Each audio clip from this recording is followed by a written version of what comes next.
What is the measure of success of juvenile justice realignment in California? Did it work? Was it good? Was it the right thing? I would have to say, having been in the trenches with this reform, that it is a major success story. It met almost every goal, really every goal that was laid out for it. Juvenile justice realignment in California has ushered in significant changes in the way all of us throughout the state do our business.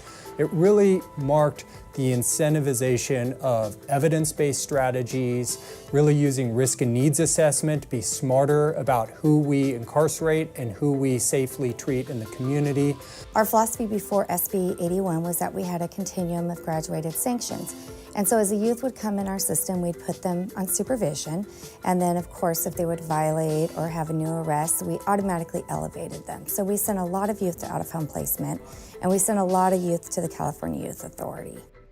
We didn't feel like there were a lot of resources for us to serve them locally. It was so compliance-driven, and so you measured success on whether or not that kid did what you told them to do, not whether or not that kid was well and healed and wasn't harming the community anymore. By 1996, the California Youth Authority had reached a population peak of overcrowding with 10,000 young people in institutional space that was built for about 6,000. There were kids in CYA with marijuana offenses, marijuana up to murder. Being raised in CYA and penal environments, you grow up with the gang mentality, you grow up with the criminal mentality, certain racist and sexist views. My time there was very traumatic. My reentry supports came in the form of a community college counselor, the OPS counselors, people who were authentic, who understood my background, understood my challenges, and chose to address those issues with love and compassion and education, nothing that I had experienced prior to that. The California Youth Authority by 2007 was a real mess. There were documented incidents of violence. The success of young people who went into the Youth Authority was miserable. They had high recidivism rates, and this had become public information. The cost per kid per year to keep somebody incarcerated in this difficult, troubled institution was $250,000 a year. At the time, the governor was Arnold Schwarzenegger, and he was the first governor in 20 years to come out and actually admit that things were wrong and needed to change, and change they did. The decision was made to cut the flow of commitments into the Youth Authority, and it was one that had the counties and the probation chiefs in particular rather worried, because they were being told essentially that you can't send these kids to the Youth Authority anymore. You've got to keep them in local care. The question was, who were those kids and how many would go to the county? Challenge number 2 was money. It was clear that this was never going to happen unless the counties had the resources to handle the shifted caseload. Senate Bill 81 really gave probation departments for the first time the resources necessary to make this kind of investment into local rehabilitation. It was a realignment of our thinking and our approach to juveniles as well. It's changed how I think probation officers see youth. I think when you read somebody's history and you can really understand, wow, they were 5 years old when that happened, they were 7 when that happened, they were 9 when that happened, then what they're doing at 15 doesn't seem quite as shocking as it did. We were able to really learn about trauma and how it impacted our youth. And sadly, 85% of the youth that are in my system have had prior contact in the child welfare system. To find out how you're feeling.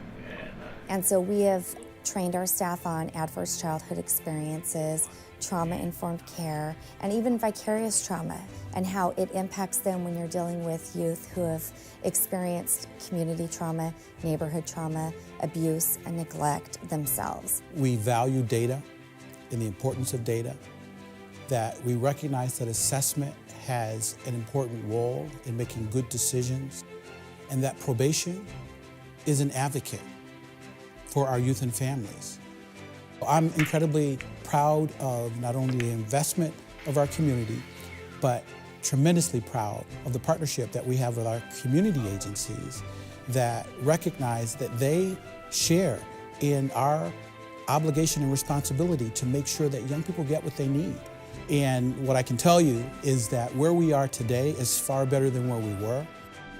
And our reliance on institutions is far less significant than it was a decade ago. Probation departments really embraced all of these reforms, and that's why we see today a significant reduction in crime and a significant reduction in incarceration. With SB 81, we were able to rise to the challenge with juvenile realignment.